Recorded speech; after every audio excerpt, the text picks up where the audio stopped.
Olá, meus irmãos, que a paz de Jesus esteja com todos nós, hoje, agora e sempre.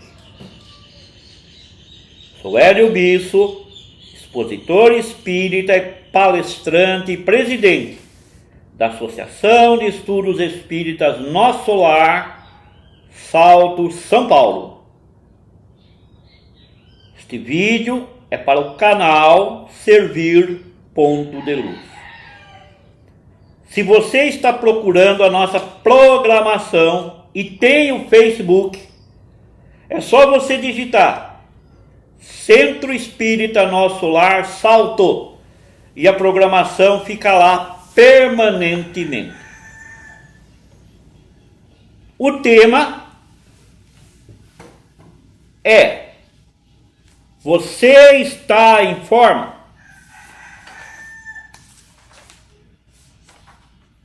Então esse tema, ele foi escolhido porque realmente a gente precisa estar sempre mentalmente, espiritualmente bem.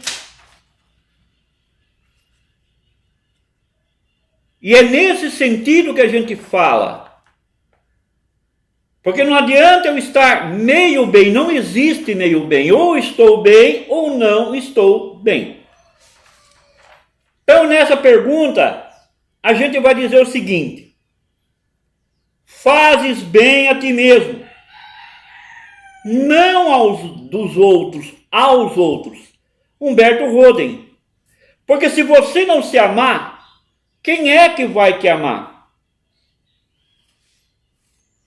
Mensagem está neste livro, Sem Medo de Ser Feliz, José Carlos de Luca, da editora Petit. Diz ele: era manhã de um domingo sem sol, um outono seco.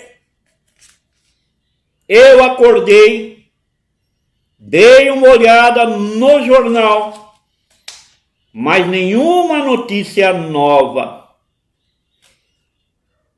A política andava na mesma, com muito discurso, muita fofoca, e o povo passando fome. Instalava-se em mim aquela preguiça matinal. E para não me abater, eu convidei alguns amigos para um ligeiro passeio ao ar livre. Fomos até Porto Feliz, passear na gruta. É um lugar maravilhoso que vocês deveriam conhecer, Porto Feliz, Parque das Monções. É um local onde as crianças que lá estavam sentiam prazer em desfrutar de um lugar amplo e arborizado. Eu resolvi aproveitar aquele pedacinho do céu em plena cidade de Porto Feliz e fazer uma caminhada pelo parque. Pouco a pouco fui notando quantos visitantes visitam a Gruta Nossa Senhora de Lourdes, Parque das Monções, em Porto Feliz. Notei que muitos jovens, adultos e idosos de ambos os sexos, lá se encontravam para realizar atividades físicas, tomar aquela água saloba que vem das montanhas. Apesar da surpresa, fiquei mesmo muito contente, porque fazia tempo que eu não ia lá. Fiquei contente de ver as pessoas se exercitando, preocupando-se com a saúde física. E hoje em dia, meus irmãos, a valorização do corpo físico, que é o templo do espírito imortal, é quase um consenso entre as pessoas. Está crescendo o número de pessoas preocupadas com os efeitos maléficos do cigarro, do álcool, das drogas ilícitas, dos alimentos gordurosos.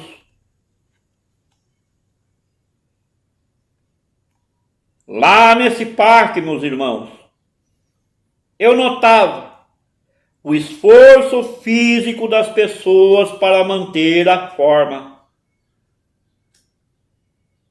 Porque tem mais ou menos 400 degraus para a gente descer e subir.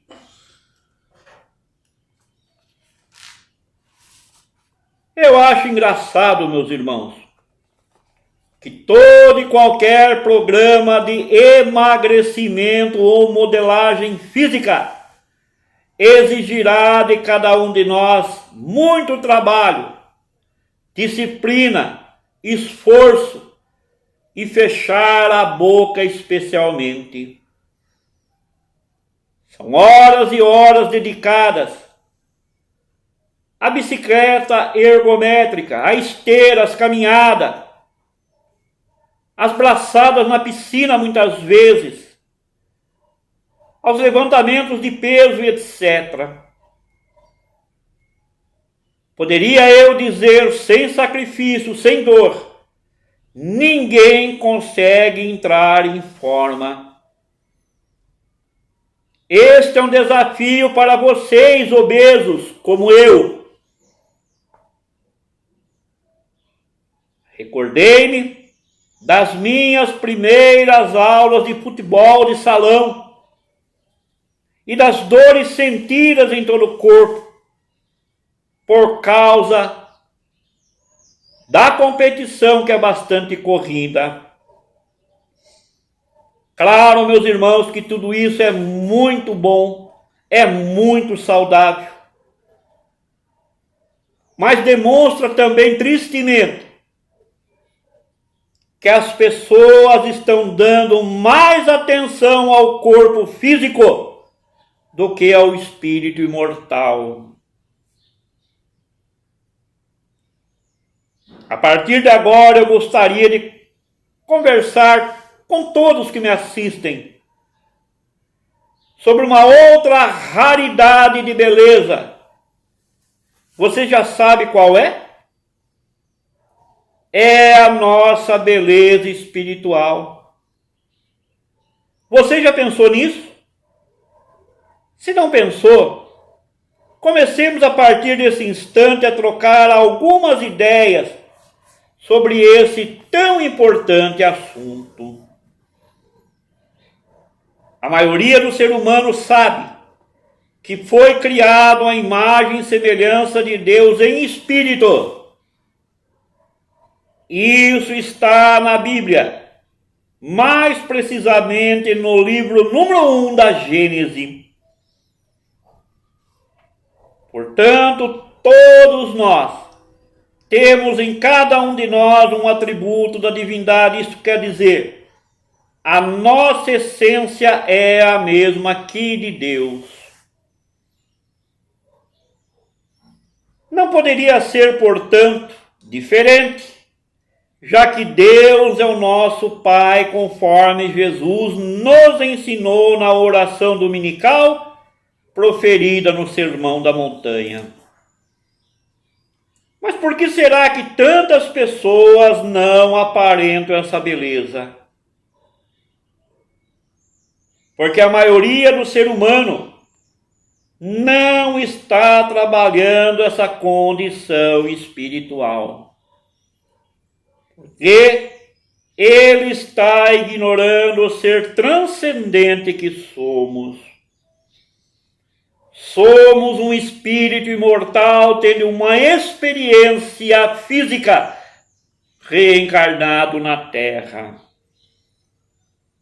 Quantas pessoas, quantas religiões, quantos religiosos acham que somos apenas o corpo físico, esquecendo-se da nossa realidade espiritual. Você já parou para pensar que é muito mais que o seu corpo físico? Você está se esquecendo de que és um espírito imortal também? Quantas pessoas que chegam na maioria das casas espíritas apresentam sintomas de desânimo, doenças psicossomáticas, sono agitado, irritabilidade, baixa autoestima, sensação de um vazio interior, etc. Há uma verdadeira debilidade energética. Tudo isso, em grande parte, deve-se exatamente a essa ignorância da nossa condição espiritual. Toda quinta-feira, meus irmãos, das 14 às 15 horas, com o passe, nós estudamos todas as obras do José Carlos de Luca, que são livros de autoajuda, são livros que motivam as pessoas a acordar, a deixar de ser aquele peso morto para a sociedade, para o planeta e para o universo. Portanto, assim como a matéria, ela necessita de cuidados como alimentação, higiene, remédios, exercícios físicos. O nosso espírito também necessita de atenção. De que forma? Primeiro lugar, pela oração, pela prece. Porque pela oração e pela prece estabelece-se um intercâmbio, uma comunhão de pensamentos e intenções com Deus. Nossa alma, nosso espírito se alimenta de energias positivas e, portanto, revigorantes. A mentora Joana de Ângeles, pela mão de Divaldo Pereira Franco, chegou a escrever que o nosso espírito precisa bem mais de oração do que o nosso corpo precisa de alimentação. Olhe bem que afirmação importante e maravilhosa, não é? Basta olhar o exemplo de Jesus, que vivia em constante ligação com Deus. Por que conosco seria diferente? Portanto, precisamos urgentemente, meus irmãos, implantar um programa de preces, de oração em nossa vida, a fim de estarmos sempre abastecidos de energias elevadas. Portanto, em melhores condições de enfrentar os desafios da vida. A reunião do Evangelho no Lar, meus irmãos, é uma outra ferramenta maravilhosa de enriquecimento espiritual.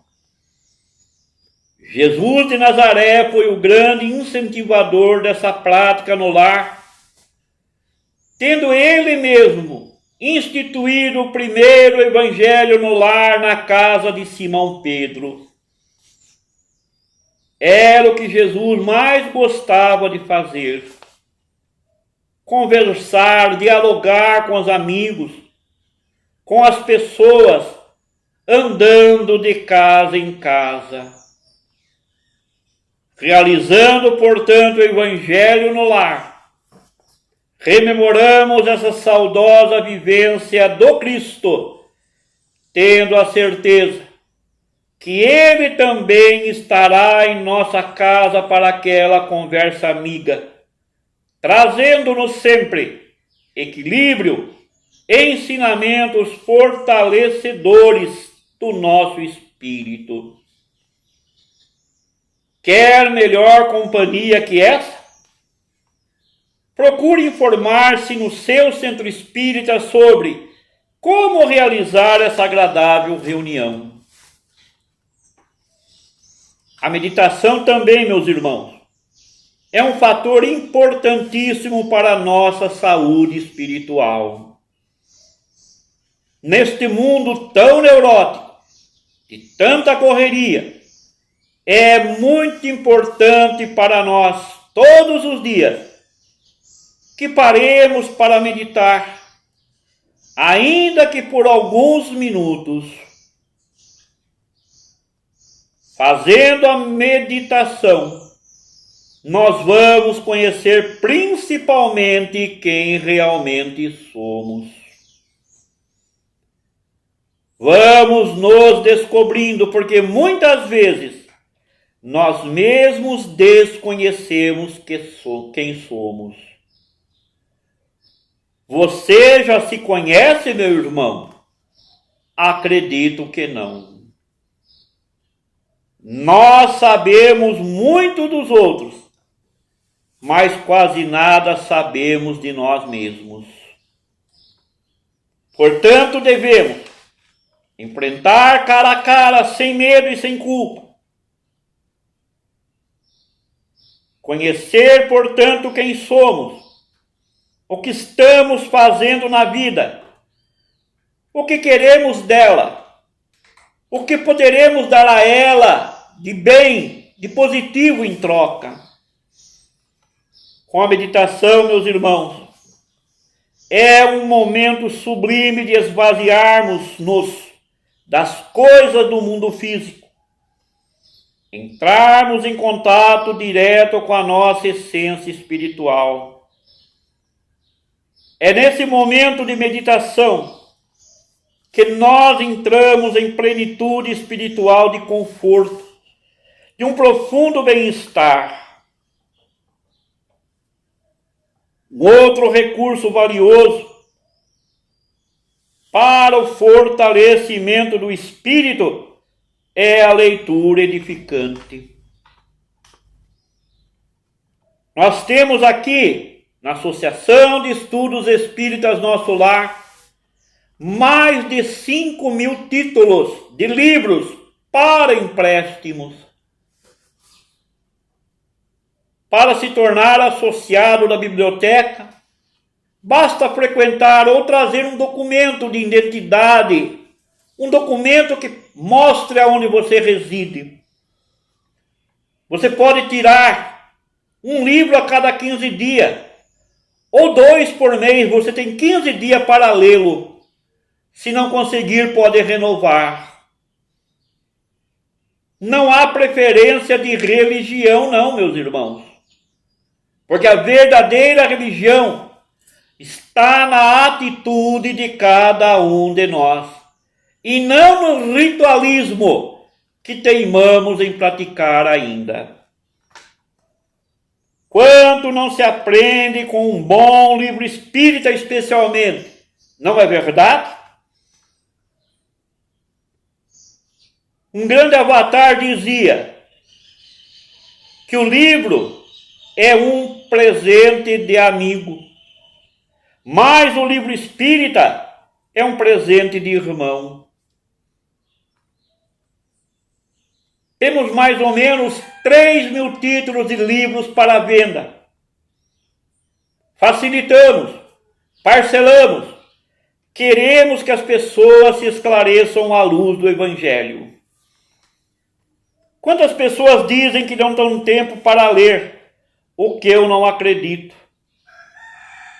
Quantas pessoas muitas vezes ficam 1, 2 horas em frente à televisão para assistir sua novela, para assistir um jogo, para assistir programas televisivos que não vão te levar a nada. Comece a cultivar o hábito de ler. Ocupe a mente. Porque mente vazia é a oficina do capeta, como dizia alguém no passado. Tempo se arruma para as coisas que nós achamos importantes. É uma questão de prioridade, meus irmãos. O livro Evangelho segundo o Espiritismo é uma bússola de conduta, é um eterno manancial de bênçãos esclarecedoras. Se você estiver frequentando algum centro espírita, não se limite só a tomar passes. Procure esclarecimento a respeito de cursos, de palestras, aonde a doutrina é bem mais explicada. Ponha na mente que o centro espírita não é apenas um hospital de enfermidades espirituais, mas, sobretudo, a grande escola educadora das nossas almas.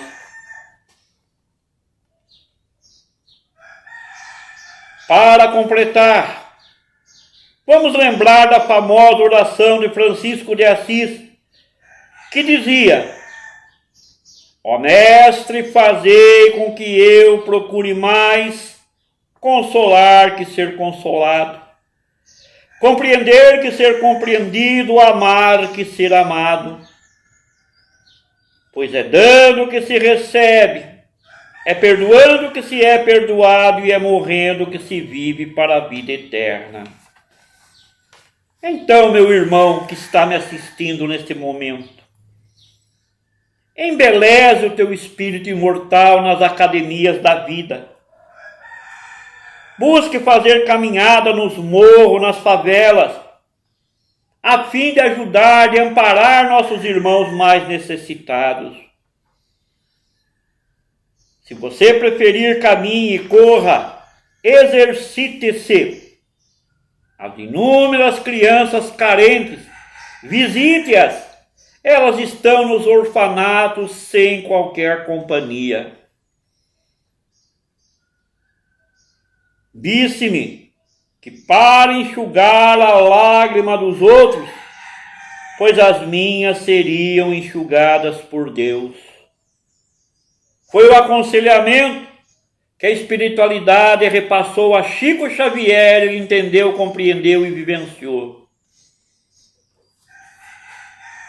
Enfim, meus irmãos, se cada um de nós colocar essas informações, essa prática em nossa vida imediatamente, eu tenho muita certeza que você entrará em forma o mais depressa possível. Fisicamente, espiritualmente, mentalmente. Ajude-se e o céu te ajudará. Que a paz de Jesus esteja com todos nós hoje, agora e sempre. Logo, logo nos reencontraremos.